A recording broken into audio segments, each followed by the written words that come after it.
Assalamualaikum warahmatullahi wabarakatuh. Bismillah, alhamdulillah, salatu wassalamu ala rasulillah wa ala alihi wa sahbihi wa mawala wa man tabi'ahum bi ihsanin ila yaumil qiyamah. Amma ba'd. Rabbi shrah li sadri wa yassir li amri wahlul 'uqdatam min lisani yafqahu qawli wa subhanaka la ilma lana illa ma 'allamtana innaka antal alimul hakim. Hamba Allah yang dirahmati Allah Subhanahu wa taala. Seorang muslim,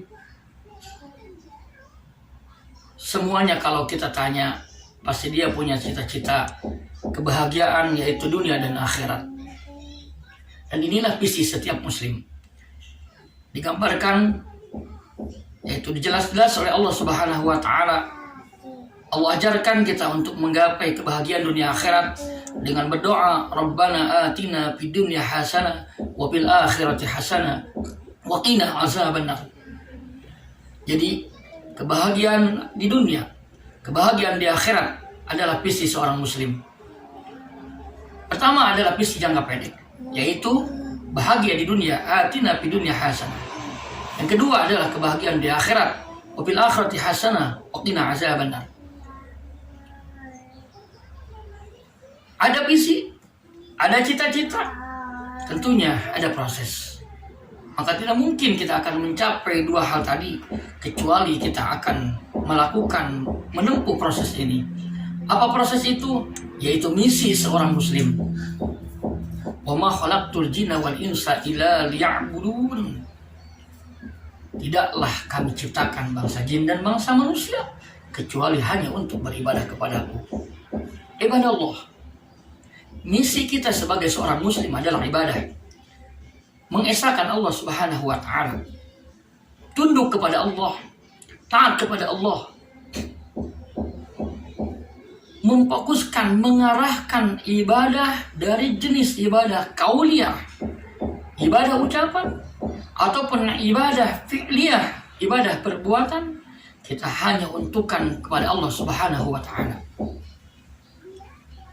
Demi mencapai tadi, meraih visi kita, dua visi kita, yaitu jangka pendek dan jangka panjang, visi dunia dan visi akhirat, prosesnya adalah ibadah.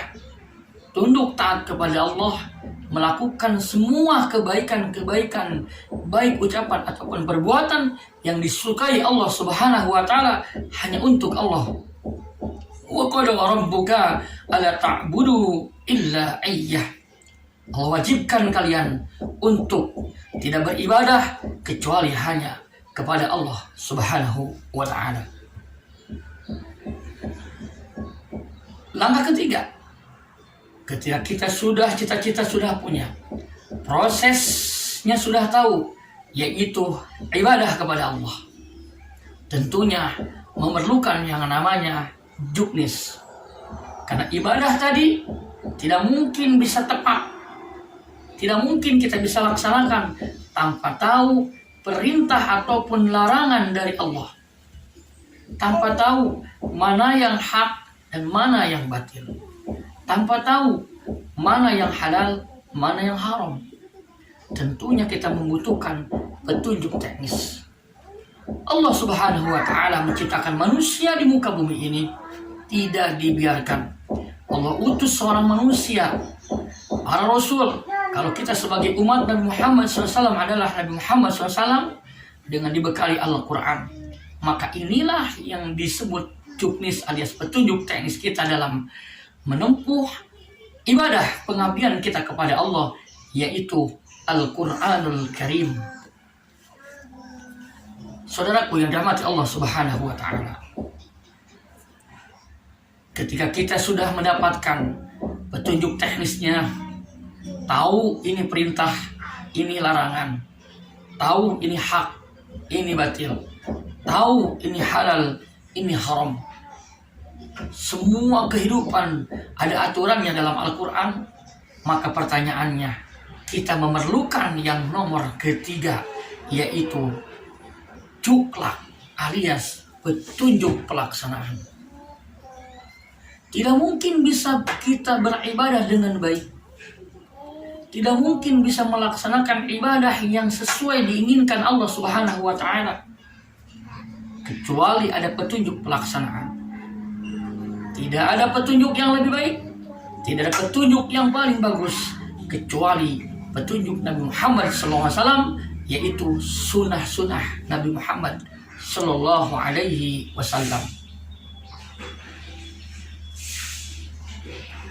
Ibadah Allah yang dirahmati Allah Subhanahu Wa Taala. Kenapa kita harus mengikuti Nabi? Kenapa kita harus taat kepada Rasulullah SAW?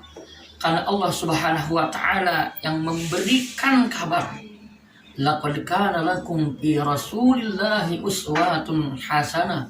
Sesungguhnya di dalam diri Rasul itu ada suri teladan yang baik. Maka khairul huda Rasulullah sallallahu alaihi wasallam. Sebaik-baik petunjuk adalah petunjuk Nabi Muhammad sallallahu alaihi wasallam. Oleh karena itu, untuk mencapai kebahagiaan di dunia, mencapai kebahagiaan di akhirat, mendapatkan petunjuk teknis, dipentingkan dan diperlukan yang namanya petunjuk pelaksanaan, yaitu sunnah Nabi. Kalau kita tinggalkan petunjuk pelaksanaannya, maka Rasulullah mengatakan, man amila amalan laisa min amrina fahuwa radun. Barang siapa beramal satu amal perbuatan, satu amal ibadah, tetapi dia tidak mengikuti apa yang aku ajarkan, fahuwa radun, maka semuanya akan ditolak. Wal'iyadzubillah. Maka oleh karena itu, yuk kita kembali kepada apa yang diperintahkan Allah. Kita taat kepada Allah, taat kepada Rasulnya. Buktikan ketaatan kepada Allah dengan melakukan semua perintahnya, dan buktikan ketaatan kita kepada Rasulullah dengan mengikuti apa yang diajarkan Rasulullah SAW. Maka jaminan kebahagiaan, yaitu dunia akhirat, itu Allah yang jamin ketika kita mengikuti apa yang diperintahkan Allah, apa yang diajarkan Rasulullah SAW. Tetapi sebaliknya, ketika kita tidak menjadikan Al-Quran, sebagai petunjuk dalam menempuh untuk mencapai kebahagiaan yang tadi, Allah Subhanahu Wa Taala menjelaskan dalam surat At-Taha, A'udzubillahi minasyaitonir rajim. Wa man a'rada an dzikri fa inna lahu ma'isatan danka. Barang siapa yang berpaling dari Al-Quran, maka dia akan mendapatkan kehidupan yang sangat sempit. Ibadah Allah, tentunya ketika kita ditanya ingin kelapangan atau kesempitan, pasti jawabnya adalah kelapangan. Maka satu-satunya cara untuk bisa dalam kehidupan semua dengan mudah mendapatkan kemudahan untuk mencapai kebahagiaan yang tadi, maka kita jadikan Al-Quran sebagai pedoman, jadikan Rasulullah sebagai panutan, ikuti apa yang diajarkan. Barakallahu fikum. Assalamualaikum warahmatullahi wabarakatuh.